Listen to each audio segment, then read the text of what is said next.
2024 में एक YouTube channel मत खोलना अगर आपके पास इन 6 चीजों की नॉलेज नहीं है तो, वरना आप भी 90% यूट्यूबर्स की तरह अपनी जिंदगी के 1-2 साल बर्बाद कर लेंगे और एंड में कहेंगे कि यूट्यूब तो लक का गेम है। और इन 6 पॉइंट्स में से लास्ट पॉइंट सबसे इम्पोर्टेंट है, क्योंकि वो आपको सिर्फ एक यूट्यूबर नहीं बनाता बल्कि आपको एक रियल इन्फ्लुएंसर बनाता है। इसलिए वीडियो को स्किप करने की गलती बिल्कुल भी मत करना, वरना आपका फेल होना तय है। तो शुरू करते हैं पॉइंट नंबर 1 से, जो की है 2024 के शुरू होते ही आप लोगों ने एक रेजोल्यूशन तो बना ही लिया होगा कि इस साल मैं अपने चैनल पे इतने सब्सक्राइबर्स तो गेन करके रहूंगा ही रहूंगा, या फिर एक नया चैनल बनाऊंगा और उसे किसी भी हालत में मोनेटाइज करवाऊंगा। लेकिन 1 महीना हो गया है और आपको कुछ भी ग्रोथ नहीं दिख रही है और आप ऑलरेडी गिव अप करने की हालत पे हो। इसका रीजन ये है कि आपको पता ही नहीं है कि YouTube का एल्गोरिदम वर्क कैसे कर रहा है। आप जानते ही नहीं हो कि YouTube आपसे चाहता क्या है और बस एक तरफा प्यार की तरह आप अपनी तरफ से एफर्ट डाले जा रहे हो और कोई रिस्पांस नहीं मिल रहा है। YouTube एक सोशल मीडिया प्लेटफॉर्म है जो कि एड रेवेन्यू से अपनी मेन अर्निंग करता है, और हर सोशल मीडिया प्लेटफॉर्म की तरह YouTube को सिर्फ एक ही चीज चाहिए, वो है कि लोग उसके प्लेटफॉर्म पे बने रहे जितनी ज्यादा देर तक हो सकता है उतनी ज्यादा देर तक, तभी YouTube को फायदा होगा। और इसमें YouTube आपकी मदद चाहता है, आपसे एक ऐसा कंटेंट बनवा के जिसको लोग ज्यादा देर तक देखे और YouTube पे बने रहे। लेकिन 90% यूट्यूबर्स इस बात को नहीं समझते हैं और इसलिए यूट्यूब उनका कंटेंट कभी भी ऑडियंस को सजेस्ट नहीं करता है। इसे एक एग्जांपल से समझते हैं।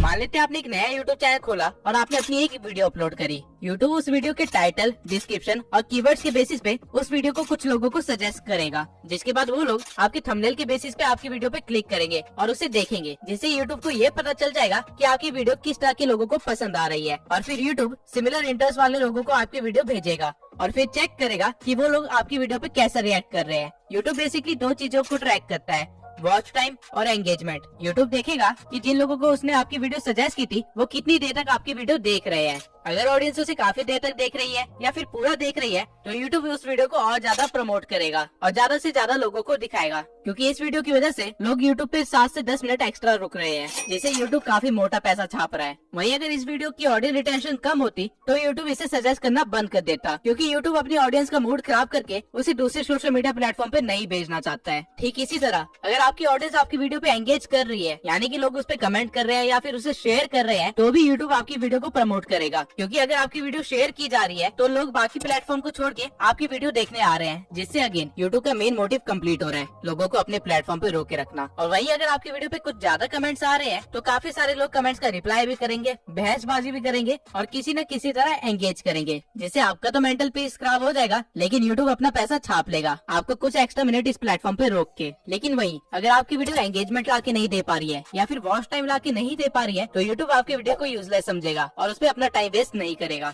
अब आधे से ज्यादा लोग इस चीज को नहीं समझ पाते हैं और वो लगातार यूट्यूब पे अपना कंटेंट डालते रहते हैं, जिसकी वजह से वो ग्रो ही नहीं कर पाते।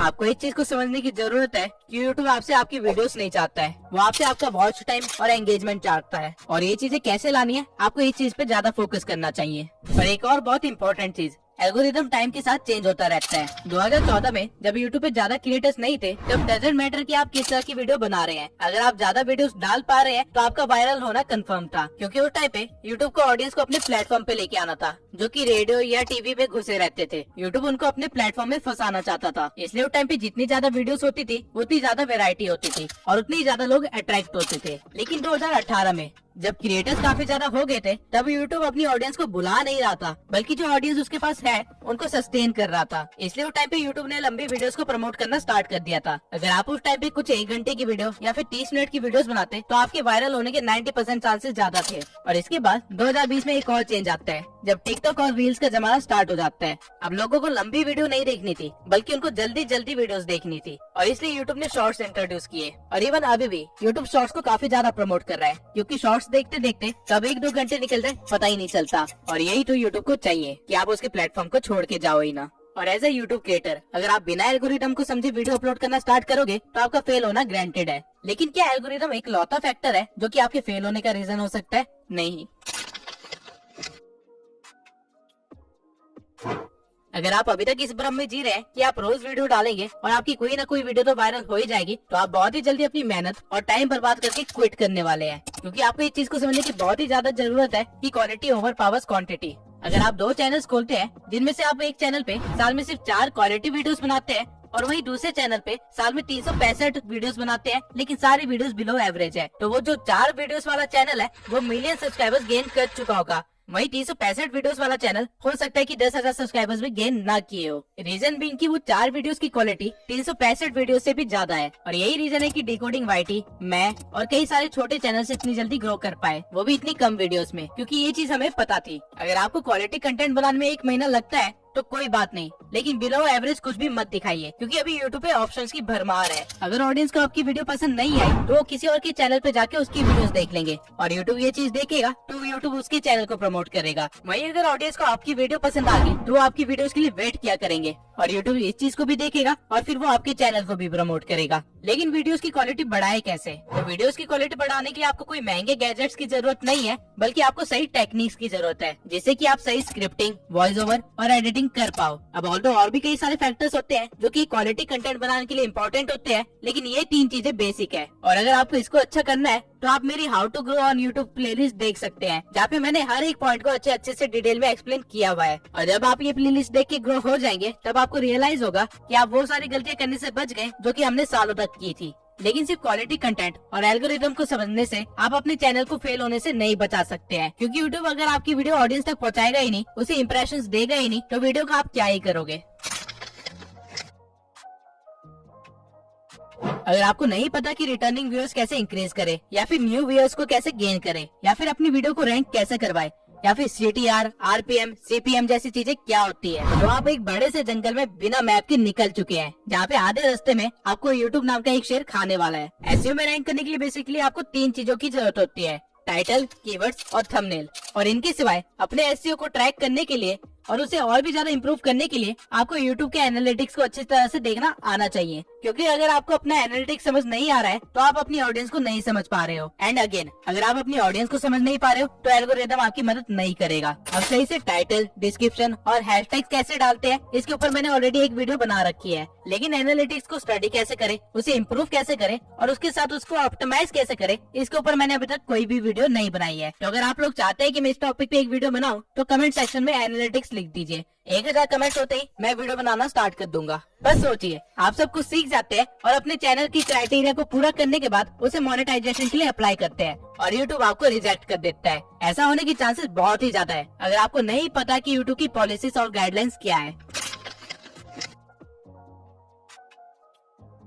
YouTube की नई पॉलिसी के अकॉर्डिंग आप अपने चैनल को 500 सब्सक्राइबर्स और 3000 वॉच आवर से भी मोनेटाइज करवा सकते हैं, या फिर शॉर्ट्स के 3 मिलियन व्यूज से भी। ये क्राइटेरिया पहले 1000 सब्सक्राइबर्स और 4000 घंटे का था और 10 मिलियन शॉर्ट्स के व्यूज। लेकिन यहाँ पे YouTube एक गेम खेल रहा है। आप अगर 500 सब्सक्राइबर्स के साथ अपने चैनल को मोनेटाइज करवाते हैं तो आपको एड रेवेन्यू नहीं मिलेगा, बल्कि आपको सुपर चैट, मेंबरशिप और मर्चेंडाइज का ऑप्शन मिलेगा, जिनसे की काफी कम अर्निंग होती है। आपको एड रेवेन्यू नहीं मिलेगा, जो कि हमारा मेन सोर्स ऑफ इनकम होता है। लेकिन YouTube ने ऐसा क्यों किया? अपने क्रिएटर्स को बचाने के लिए। YouTube आप पे मेहरबान नहीं हो रहा है, बल्कि टिकटॉक ने अपना क्राइटेरिया लो कर दिया था, इसलिए YouTube को भी लो करना पड़ा, ताकि उसके क्रिएटर्स YouTube को छोड़ के टिकटॉक पे ना भागे। और अगर आपको लग रहा है कि आप सिर्फ शॉर्ट्स बना के वायरल हो जाओगे और अपने YouTube चैनल को मोनेटाइज करवा लोगे, तो let me tell you one thing, shorts पे अर्निंग ना के बराबर है, अंटिल आपके हर शॉर्ट्स मिलियन व्यूज के ऊपर न जा रहे हो। बल्कि एक शॉर्ट को वायरल करने से ज्यादा आसान एक लॉन्ग फॉर्म कंटेंट को वायरल करना है। लेकिन YouTube ने आपके दिमाग में इसकी टोटली अपोजिट चीज भर दी है, जिसकी वजह से आप काफी ज्यादा टाइम और मेहनत बर्बाद करने वाले हैं। अगर आपको सिर्फ वायरल होना है तो शॉर्ट्स आपके लिए सही चीज है, लेकिन आप अगर YouTube पे एक करियर बनाना चाहते हैं और यहाँ से अर्निंग करना आपका मेन गोल है, तो आपके लिए शॉर्ट्स सही चीज नहीं है।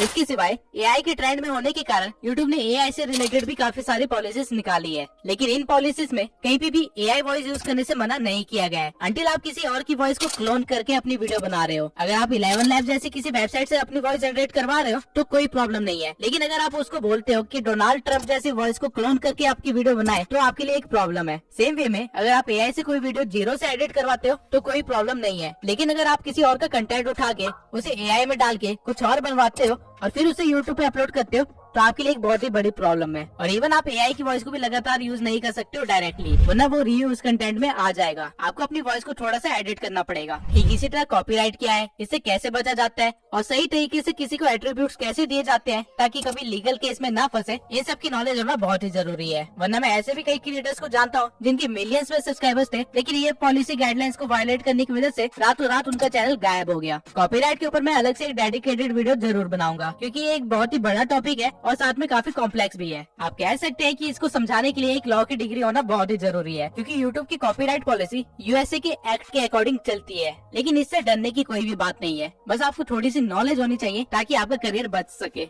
अब ऐसे भी कई सारे चैनल्स हैं जिन्होंने इन सब चीजों का ध्यान रखा था, लेकिन आज उनकी हालत एक नए यूट्यूबर से भी बेकार हो रखी है। लेकिन ऐसा कैसे हुआ?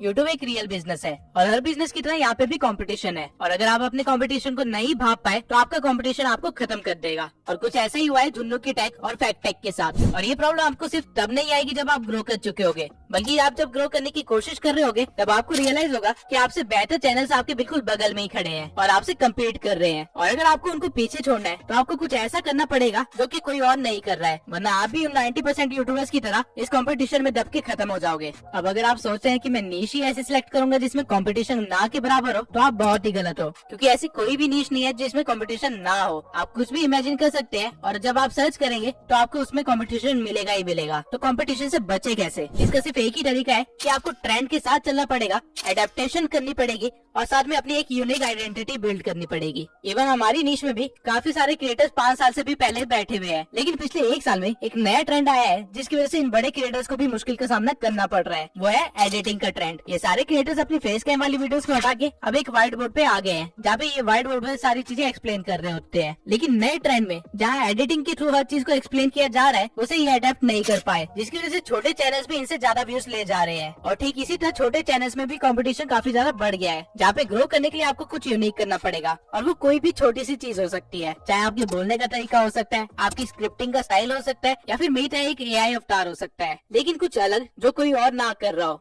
अब अगर आप कंपटीशन से बच भी गए तो आपको वो करना है जो बड़े क्रिएटर्स मजबूरी में नहीं कर पाते हैं और छोटे क्रिएटर्स बिना किसी प्रॉब्लम के कर सकते हैं। 2024 में हर क्रिएटर को पता है कि उसकी ऑडियंस की वैल्यू कितनी है, इसलिए वो रेगुलर बेसिस पे Q&A और लाइव स्ट्रीम्स करते रहते हैं। लेकिन अगर आपने इन चीजों को इग्नोर करने की गलती की तो आपका यूट्यूबर बनने का सपना सपना ही रह जाएगा। ऑडियंस को कोई सेलिब्रिटी नहीं चाहिए, बल्कि उनको एक मेंटोर या फिर एक फ्रेंड चाहिए जिससे वो इन्फ्लुएंस हो सके या फिर जिनके साथ वो आगे बढ़ सके। और ये डिफरेंस आप तभी क्रिएट कर सकते हैं अगर आप उनसे एंगेज हो, डायरेक्ट डीएम के थ्रू, कमेंट्स के थ्रू, Q&A के थ्रू या फिर लाइव स्ट्रीम के थ्रू। जब तक मेरे इस चैनल पे 10,000 सब्सक्राइबर्स नहीं हो गए थे, तब तक मैं अपने इंस्टा पे डायरेक्ट डीएम के थ्रू हर एक बंदे का रिप्लाई किया करता था और उनकी हेल्प करता था। मैं पर्सनली भी काफी लोगों को गाइड किया है और मैसेजेस के थ्रू मैंने 1000 से भी ज्यादा लोगों से एंगेज किया है और उनको इस बात से खुशी मिलती है। वो लोग मुझे एज ए यूट्यूबर से बढ़ के एक फ्रेंड और एक मेंटोर की तरह देखते हैं और अनकंडीशनली सपोर्ट भी करते हैं। और इसी वजह से मेरा नेटवर्क भी इतना स्ट्रॉन्ग हो पाया, जिसकी वजह से मुझे काफी सारे नए यूट्यूबर से मिलने का मौका मिला और काफी सारे स्ट्रगलर से भी मिलने का मौका मिला। और हम सब एक दूसरे की हेल्प करते हुए आगे बढ़े हैं। जैसे कि मेरी पिछली वीडियो का थंबनेल देवेश ने बनाया था, जिसको मैंने हेल्प की थी यूट्यूब पे ग्रो करने के लिए। आप एक बार जाके उसका चैनल भी देख सकते हैं। इवन आज भी सोने से पहले मैं कम से कम 20 से लेके 30 डीएम्स का रिप्लाई करता हूँ और इससे एक ऐसा इम्पैक्ट बना है कि कल को अगर मैं कोई एक नया चैनल भी खोलता हूँ, भले कुकिंग के ऊपर ही क्यों ना हो, वो लोग मेरे को सपोर्ट करेंगे। डजंट मैटर कि मैं क्या कर रहा हूँ। जैसे जैसे चैनल ग्रो होने लगता है, आपके पास काम बढ़ने लगते हैं और आपके पास ऑडियंस से एंगेज करने का उतना ही कम टाइम बचता है। लेकिन मेक श्योर जिन्होंने इस चैनल की स्टार्टिंग में आपको सपोर्ट किया था, आप उनको एंड तक सपोर्ट करो, क्योंकि वो स्कूल फ्रेंड्स की तरह होते हैं। और क्योंकि आज मुझे मौका मिला है, तो मैं अमन पटेल के साथ साथ उन सभी सब्सक्राइबर्स को थैंक यू बोलना चाहता हूँ जो मेरे चैनल की स्टार्टिंग से लेके अभी तक मेरे साथ बने हुए हैं, और इनको मैं एज ए ट्रू फैमिली मानता हूँ। अब आपको वो सारे 6 पॉइंट्स पता है जो आपको ध्यान में रखने चाहिए 2024 में एक यूट्यूब चैनल खोलने से पहले। और अगर आपने सोच लिया है कि आप एक यूट्यूबर बन के ही रहेंगे, तो मेरी इस प्लेलिस्ट को जरूर देखना। आप ऑलरेडी अपने कंपटीशन से काफी ज्यादा आगे बढ़ चुके होंगे। इसी के साथ इस वीडियो को खत्म करते हैं। मैं